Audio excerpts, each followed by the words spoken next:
Hi guys! So for today's video, obviously sa title, we're going to review yung Issy and Company or Issy and Co. Issy and Company Alex Gonzaga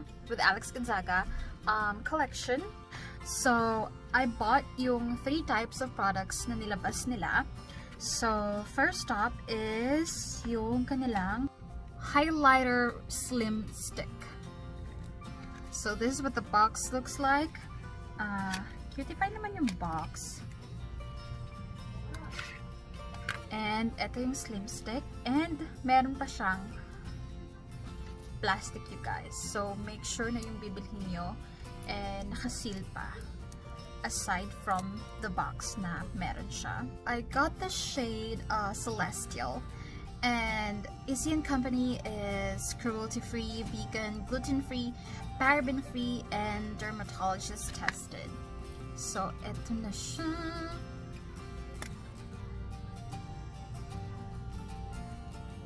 So, I'm gonna swatch it first. Nakikita niyo ba?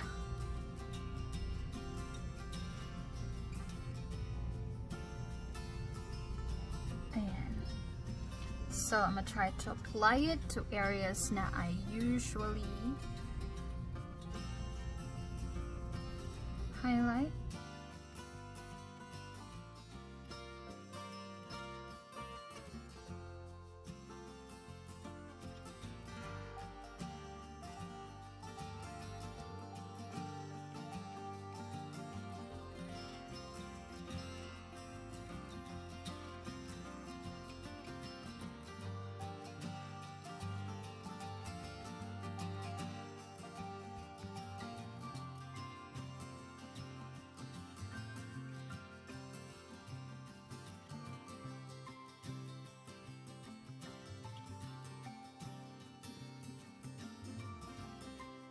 Guys, meron akong first impression.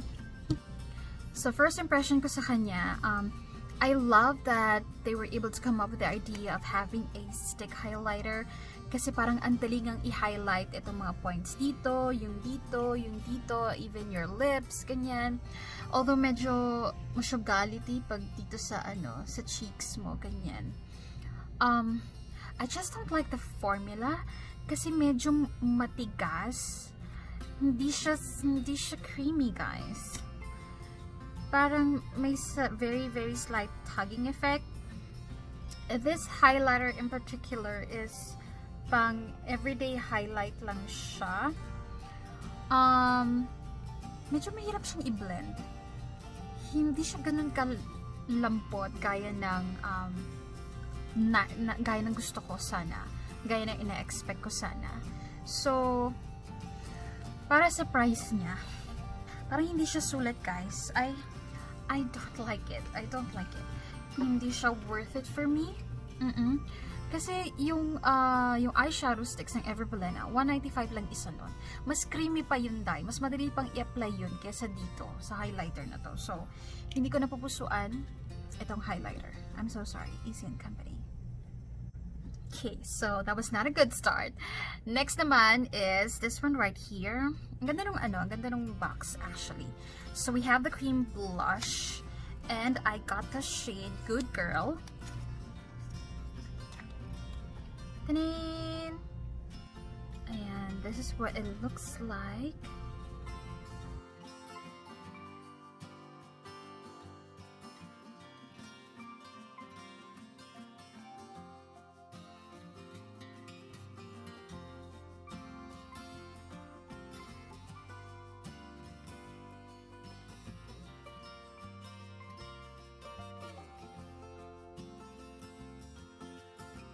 So, yung formula niya, I was expecting na katulad siya nung air blush, but no, it's different.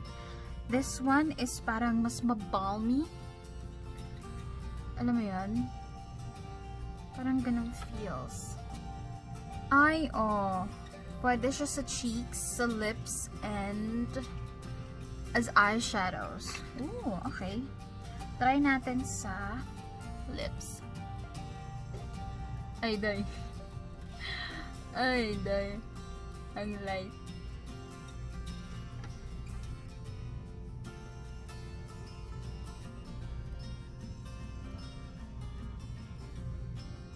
Dying Light. Okay. I don't like it on the lips. You know what? With this kind of formula, parang eme lang siya sa lips. It's not gonna last long on your lips. Para ka lang naglagay ng lip balm on your lips.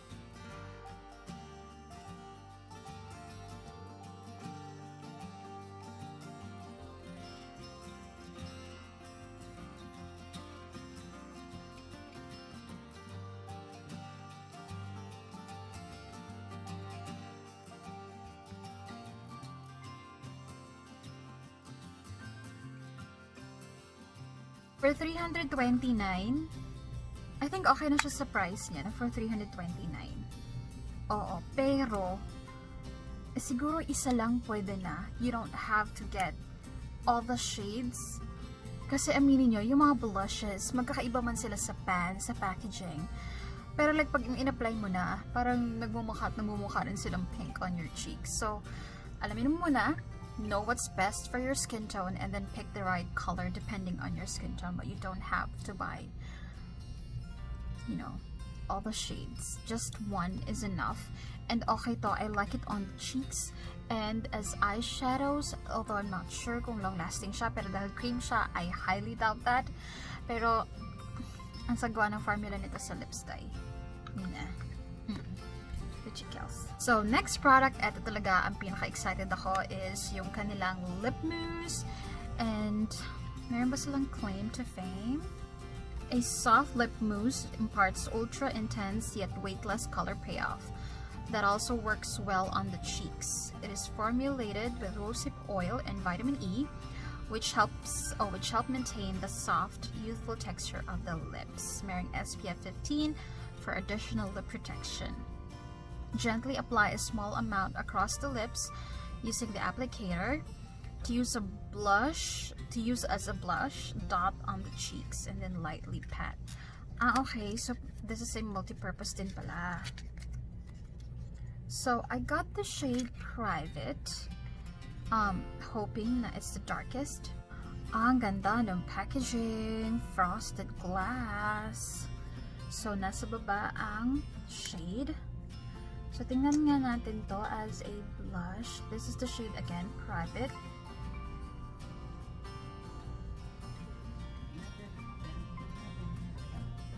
Daday! What?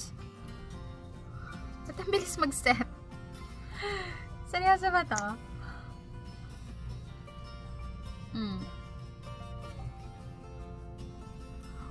What the fuck?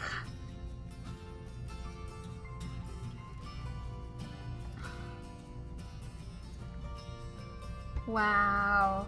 Guys, this is delikado as a blush. Napakabilis mag-set. Okay, so, wag na. Iniisip ko pa naman parang siguro mas okay to as a blush. So, wag na. Ayoko na. Testingin na natin sa lips.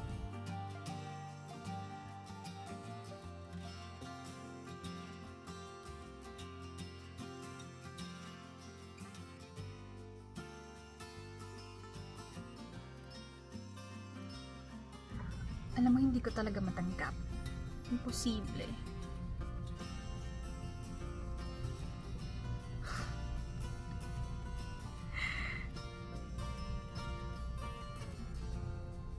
Ay, day. Anyway, so, formula-wise, nung lip mousse, I like it. It's very creamy. Medyo madulas ng slight. Alam mo yun? Ano siya? Medyo hawig niya yung pen shop lip mousse.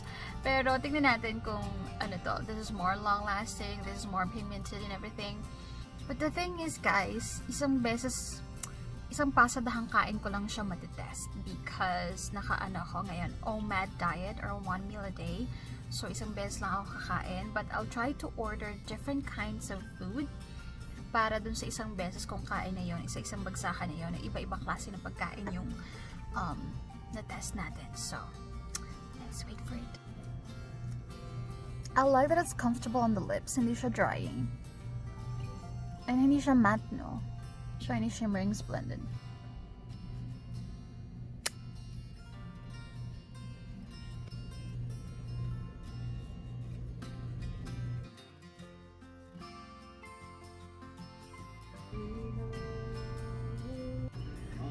50 stars. Thank you, pare. Kaya si,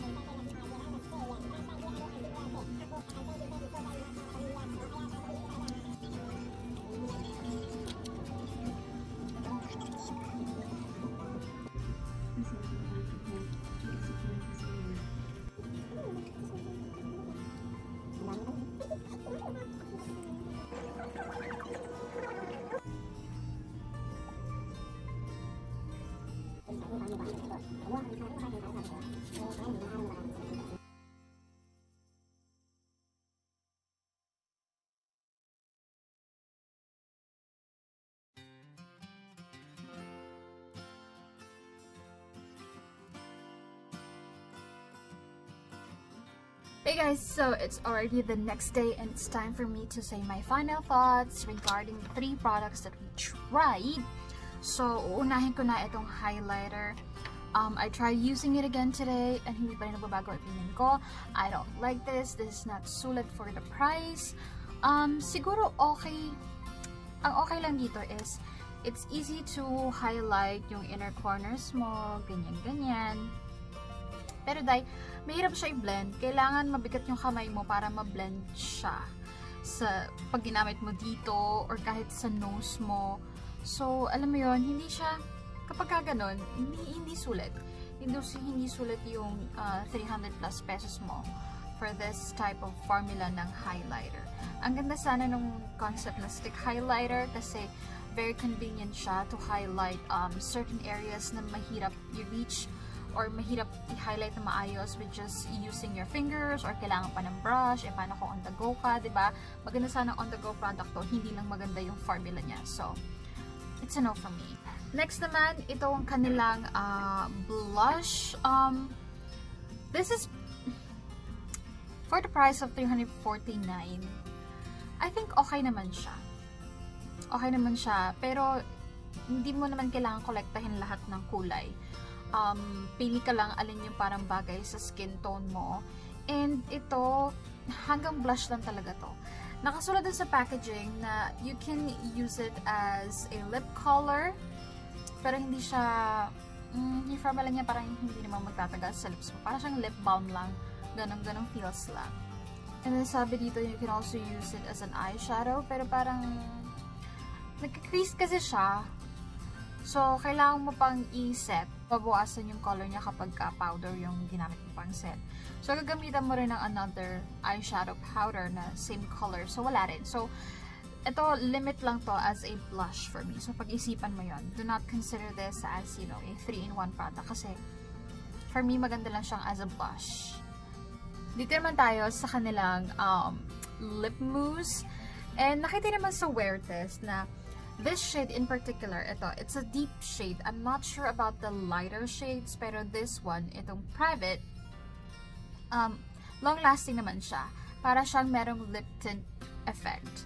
Kaya lang hindi nga siya kiss-proof or transfer-proof. So, may tendency na it's going to be messy. Didikit siya sa mask mo, didikit siya sa lahat ng pwede niyang dikitan. And then, ang kinaloka ko pa dito is hindi siya maganda as, guys, huwag niyo gagamitin ito as a blush. This particular shade or perhaps yung mga deeper shades, I don't know about the lighter shades, pero pag in-apply mo siya, ang bilis niya mag-set. So, for 399, 400 pesos, is it worth it? I'm in the middle. I cannot say that it's not because long-lasting naman siya somehow, although makalat. Pero hindi ka naman masasabing super sulit. Because it's not. It's expensive for a limit purpose na hanggang lips mo lang siya. Don't use it as a blush. So, if you have the budget, why not? But if you don't have the budget, kung nagtitipid ka, okay lang na wala ka nito. O kaya isa lang ang meron ka.